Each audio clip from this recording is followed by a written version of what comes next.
What happens when a quiet firefighter rescues a single mom and her son from a small kitchen fire and then keeps showing up long after the flames are out?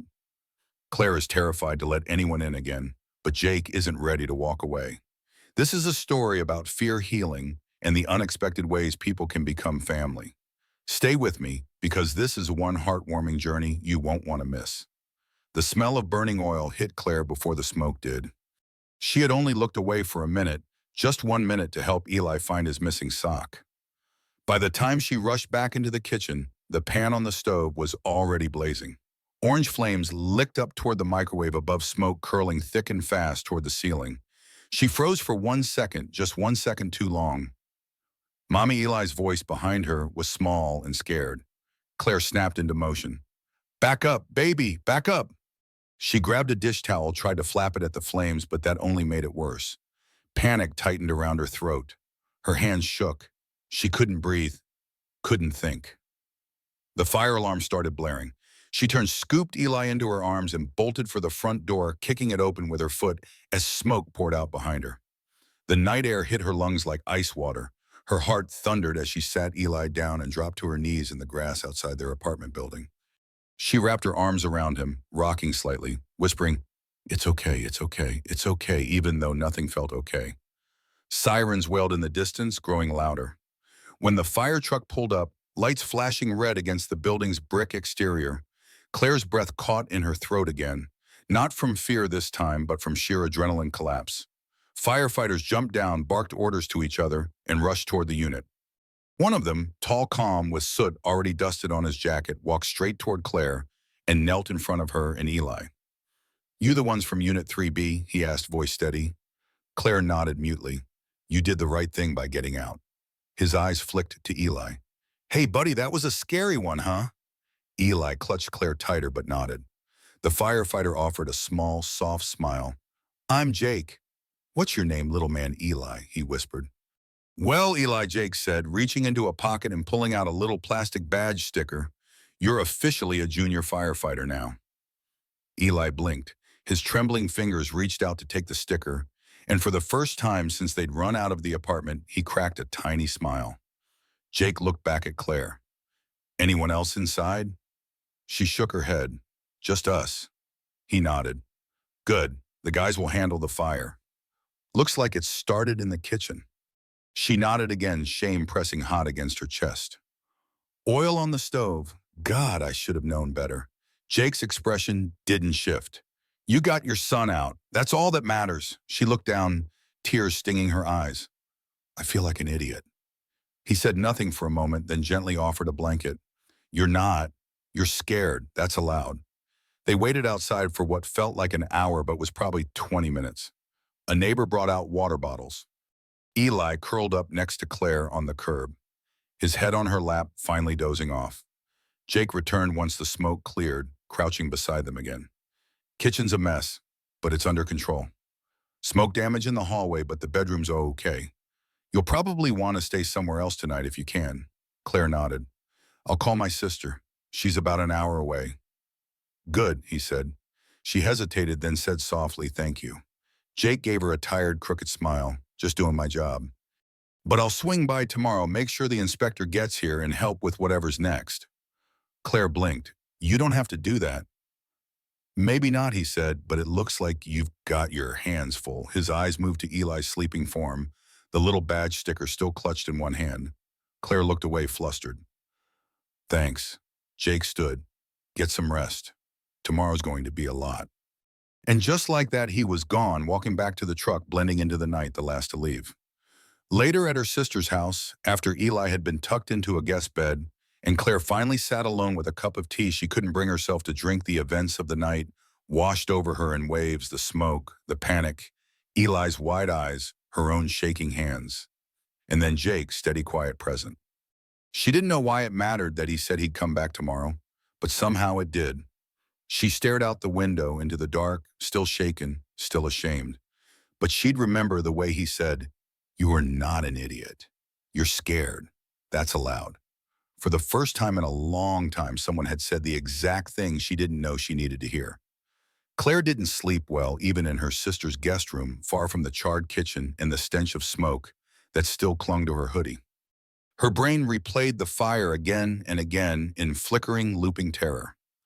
By 5:00 a.m., she was wide awake sitting in the kitchen with a cold cup of coffee and circles under her eyes. Eli, on the other hand, was bouncing. "Can we go home today?" he asked while eating cereal with his hands. "Not yet, sweetheart," Claire said softly. "The apartment has to be checked out first." "Is the kitchen gone?" he asked. "Will we get a new one?" "Maybe," she said, trying to smile. "We'll see." He paused, fingers sticky with milk. "Will Mr. Jake be there?" Claire blinked. "Jake, the fire guy," Eli said. "He said he'd come back." She hadn't told Eli that, hadn't even realized he'd heard. Maybe she said, after a pause, "We'll find out." By noon, Claire stood on the small patch of concrete outside her apartment building again. The front door had a red inspection tag taped to it. When she let herself in, with the spare key, the stale smoke still hung heavy in the air. The walls were stained, the microwave blackened on one side. The kitchen was exactly as she remembered it, ash-melted plastic and burnt shame. She stood there frozen in the silence. No alarms, no flames, but her throat still closed up. "Hey." She jumped at the voice behind her. Jake was in the doorway, a clipboard in one hand, baseball cap pulled low over his brow. He looked like someone who belonged in emergencies, even when there wasn't one. "I knocked," he added. "Didn't mean to startle you." "No, it's fine." She stepped aside. "You came," he glanced around. "Yeah, I just wanted to check on the place." "You and your son, okay?" "We're managing," she said. "Staying with my sister for now." He nodded, looking at the kitchen. "The damage stayed mostly contained. You'll need to replace the stove, maybe get a new microwave. Smoke got into the cabinets, but you're lucky it didn't spread further." Claire followed his gaze. "Lucky," she muttered. "Right." Jake turned toward her. "You got out. That's lucky." She didn't answer. He stayed longer than she expected, checked the smoke alarms, opened the windows, even helped her bag up some food from the fridge that had spoiled. She tried not to let him see how overwhelmed she felt, how the smell of charred plastic made her nauseous, how her fingers trembled when she touched the scorched wall behind the stove. "You have someone helping you with repairs?" Jake asked eventually. "No," she said. "My landlord's useless. I'll probably have to figure it out myself." He gave a small grunt. "Figures," Claire crossed her arms. "Don't suppose you moonlight as a contractor," he grinned, brief and wry. "Only if you count patching holes after my brother breaks stuff." She tilted her head. "You have a brother?" Had Jake said simply, then he looked away. "It's just me now." The air shifted slightly. Claire didn't ask more. She understood the tone. Some silences weren't meant to be filled. Eli came barreling into the apartment 30 minutes later, her sister trailing behind him. "Mom?" he called out. "Mom, is it still broken?" Claire met him at the doorway. "We're just checking on things, baby." Eli's eyes lit up when he saw Jake. "You came back?" Jake crouched slightly. "Told you I would, didn't I?" Eli grinned, holding out something in his hand, a toy fire truck scuffed and missing one wheel. "This is you," he said. Jake smiled. "Looks like a good truck." Claire watched the exchange from a distance, her son beaming and unafraid, and this man who had no obligation to be here, and yet was. It made her stomach twist in a way she didn't know how to name. When her sister left with Eli again, Jake lingered. "You don't have to keep checking in," Claire said finally. "I know you probably have 100 other fires to put out." "I do," he said without flinching. "But I also know what it's like to come back after the damage is done. That's the part nobody trains you for." She looked at him, unsure how to respond. "I'll bring by a portable fan," he added casually. "Help with the smoke smell." Claire hesitated. "Why are you being so nice to us?" Jake leaned against the door frame, quiet for a long moment. "Because once a long time ago, someone was kind to me when I didn't know how to ask for it," he said. "And I've never forgotten." Claire looked down at her hands. "That's rare." "Yeah," Jake said softly. "But maybe it doesn't have to be." He gave her a small nod and walked toward the door. "I'll be back," he said over his shoulder. "I'm starting to believe you," she replied, and maybe, just maybe, she meant it. The apartment started to smell like lemons. Not because Claire was some kind of homemaking wizard. God knew she barely had the energy. But because Jake had shown up 3 days in a row each time with something useful, a fan, a tub of cleaning supplies, even a replacement smoke detector, just in case. The last time he'd handed her a bag of lemon wipes with a shrug and a lopsided smile. Trust me, he said, cleans up soot but makes it smell like you baked something. You're dangerously close to being my favorite human, she'd replied before she could stop herself. He'd laughed then looked at her like he wasn't sure if she was joking. The thing was neither was she. She wasn't used to this, used to people helping, just to help, used to someone showing up without needing something in return. Her ex had been the opposite, charming when he wanted to be, distant when things got hard, and then gone the moment she told him she was pregnant. Jake didn't flinch when things were messy. He didn't ask questions she wasn't ready to answer, didn't act like she owed him for showing up. He just came by, checked a pipe cleaned, a vent sat on the floor while Eli showed him every last toy truck he owned. And Claire found herself waiting for the next knock at the door more than she liked to admit. That Saturday, Jake came by late in the afternoon with a small toolbox and an energy drink in one hand. Sink's dripping now, he said after she let him in. She blinked. How did you? Your upstairs neighbor told me, he said, kneeling down under the kitchen sink. Said she heard water. I figured I'd check. Claire folded her arms. You ever think maybe you're doing too much? Yep, he said easily, half his body and already under the sink. Think it all the time. She laughed soft in surprise. So why do it anyway? He looked up at her, one hand bracing the underside of the sink. Because sometimes the hardest part of healing is believing you deserve help. Claire's breath caught, and for a moment she forgot how to build the wall back up again. Later, they sat on the back steps outside her apartment while Eli napped inside. The sun was low, casting that golden light that made everything look like it belonged in a dream. Jake sipped his drink. Claire wrapped her arms around herself, though it wasn't cold. Want to know something ridiculous, she asked suddenly. Jake raised an eyebrow. I still keep the baby monitor on, even though Eli's 4, she said. Part of me is scared I'll miss something like the fire. Or worse. That's not ridiculous, Jake said softly. She looked down. I feel like I'm always waiting for the next bad thing to happen. I know the feeling, he said. Used to sleep with my shoes on, just in case I had to run. Claire turned her head slowly. Why? He shrugged. Long story, not one I tell easily. She didn't press, but she wanted to, not out of nosiness, but because it felt like he was slowly unlocking parts of her, and she wanted to do the same. Instead, she asked, why us? Jake blinked. What do you mean? Why keep checking in? I'm sure you see a lot of people in bad situations. You don't go back to all of them. No, he said, I don't. Silence stretched between them. Then he said quietly, but some people don't leave your mind. You and Eli, you're one of those people. Claire's chest ached in a way she hadn't felt in years. Not panic, not grief, not even hope, but something quieter like possibility. Eli woke up cranky and clingy and climbed straight into Jake's lap like it was the most natural thing in the world. Sorry, Claire muttered, going to pull him back, but Jake shook his head. It's fine, he said. I've held worse. Once carried a cat down a tree while it peed on me the whole way. Eli giggled, nestling closer.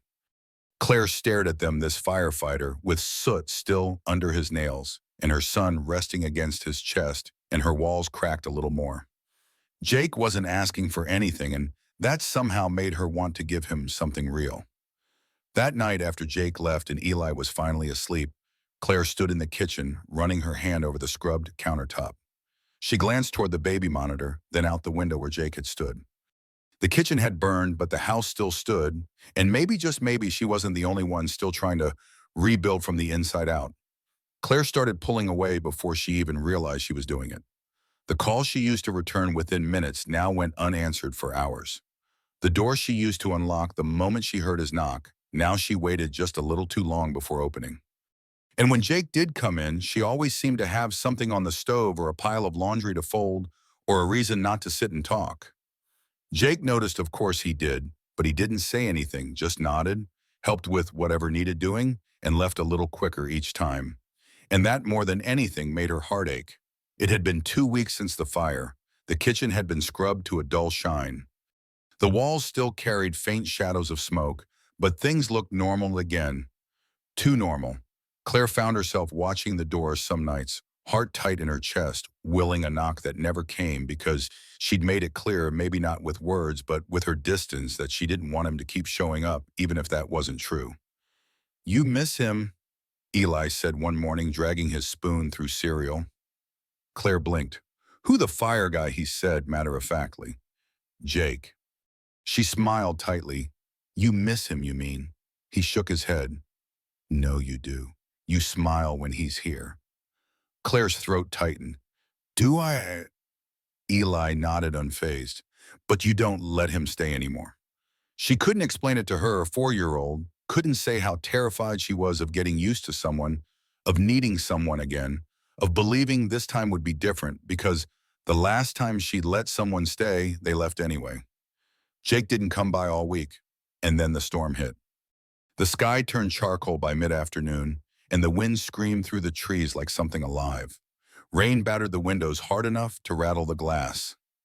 Eli was curled under a blanket with wide eyes clutching a flashlight, even though the power hadn't gone out yet. Claire was pacing the kitchen when she heard a loud crash from the back hallway. A burst pipe, she realized with a jolt. The ceiling had cracked, and water was now streaming down the wall like a faucet turned on high. "Seriously," she muttered, grabbing towels and buckets. "Of course." She stared at the water already soaking through the floorboards and felt herself spiraling. Her hands shook, her breath grew shallow.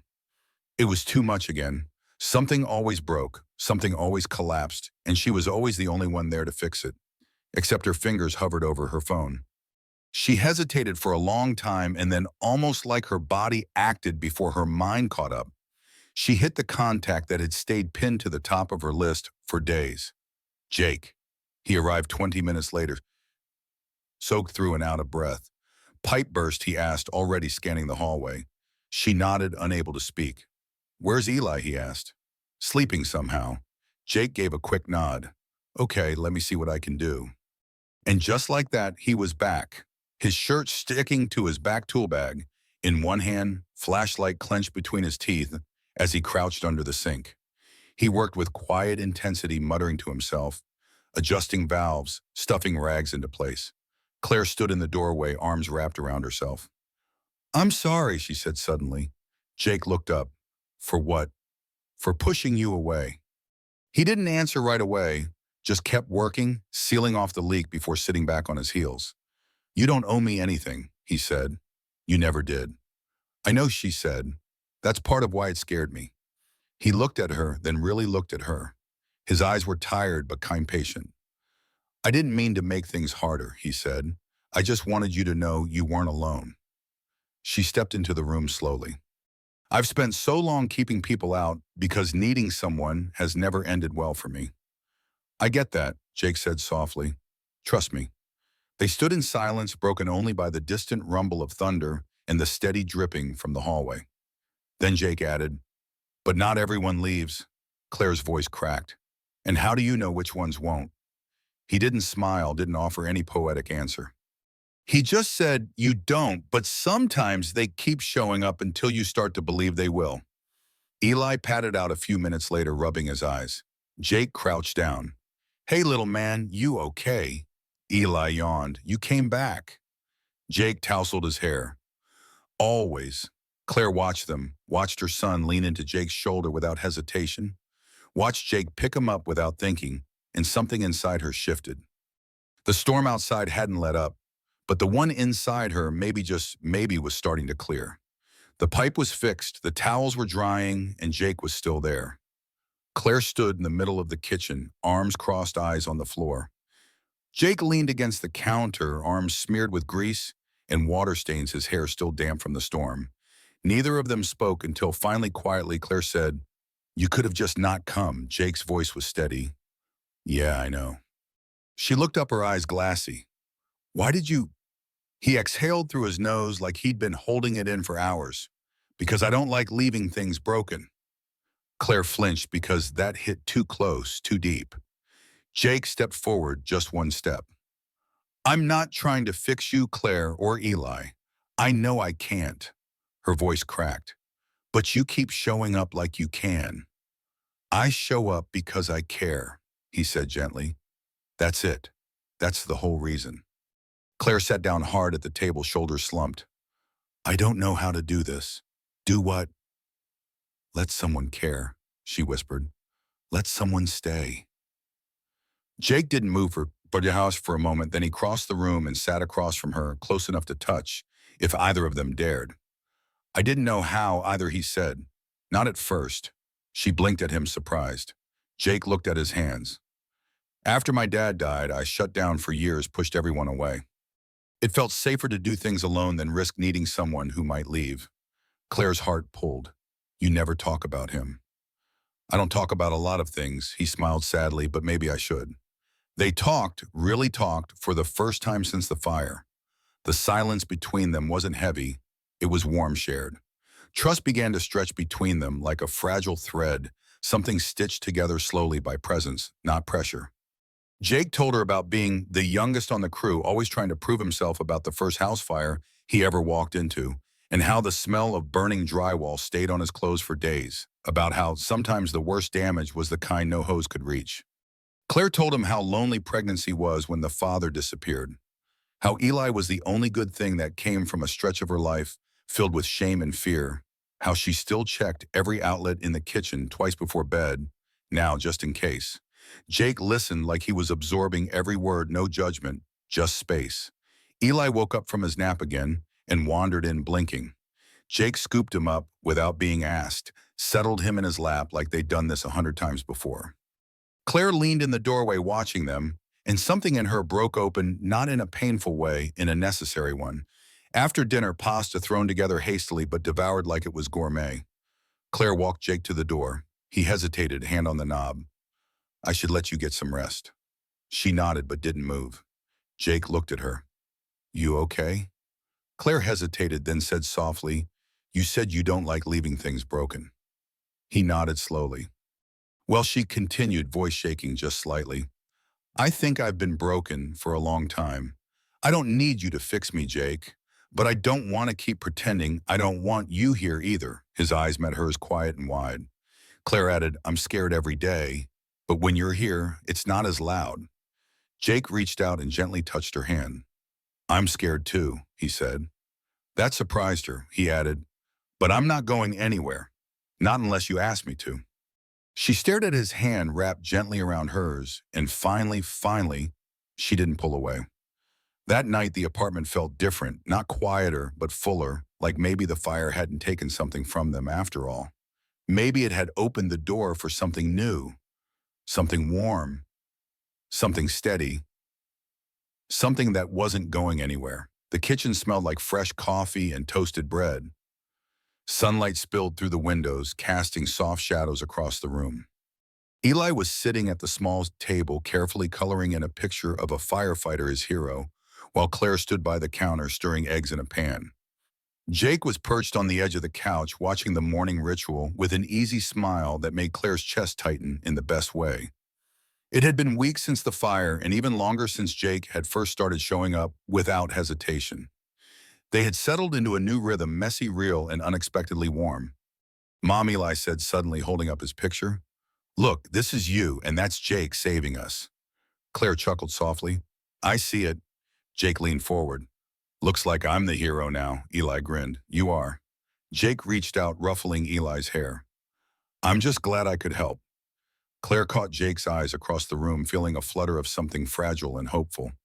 They had both been through fire, literal and figurative, and somehow they were still standing together. Later that afternoon, Jake was fixing a cabinet door that had hung crooked ever since the fire. Claire sat nearby folding laundry, her gaze drifting to him every so often, the way his hands moved confidently, the soft crease in his brow when he concentrated. She realized how much comfort he brought her without saying a word. When he straightened up, wiping his hands on a rag, Eli called out, Jake, come play with me.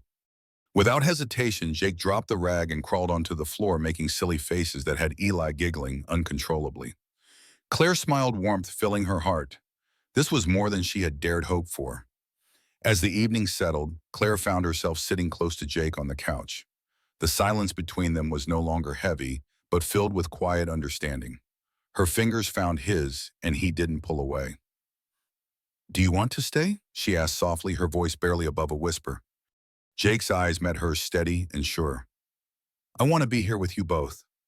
Tears welled in her eyes, not from sadness, but from relief. The walls she had built so carefully were crumbling, and behind them a life waiting to be built. That night after Eli was tucked into bed, Claire and Jake stood by the window looking out at the city lights flickering like stars. Jake brushed a stray lock of hair from her face. You saved me too. She smiled, leaning into him. We saved each other. And in that moment, the flames of the past felt like distant memories, because here right now they were safe. They were home. Life often throws us into fires, some literal, like the one that upended Claire's world, and others emotional, burning through the walls we build to protect ourselves. The story of Claire, Eli, and Jake teaches us a profound lesson. Healing begins when we dare to let someone in, even when fear screams to keep them out. Claire, a single mom haunted by past betrayals, was terrified to trust again. Yet Jake, a quiet firefighter, showed up, not just to douse the flames in her kitchen, but to offer a steady presence that warmed her guarded heart. His persistence, his kindness without expectation showed that trust isn't about guarantees. It's about choosing to believe in someone's presence day after day. This story reminds us that we don't heal alone. It's in the small acts. Jake's lemon wipes his time with Eli, his refusal to walk away, that we find the courage to rebuild. We learn that vulnerability isn't weakness. It's the doorway to connection, to a family forged not by blood, but by care. Let this be a call to open your heart, even when it's scary, because the people who keep showing up can change everything. What's a moment when someone's kindness helped you trust again? Share your story in the comments below. We'd love to hear how love or support transformed your life. If this story touched you, hit that subscribe button and join our community for more heartfelt journeys. Let's keep inspiring each other.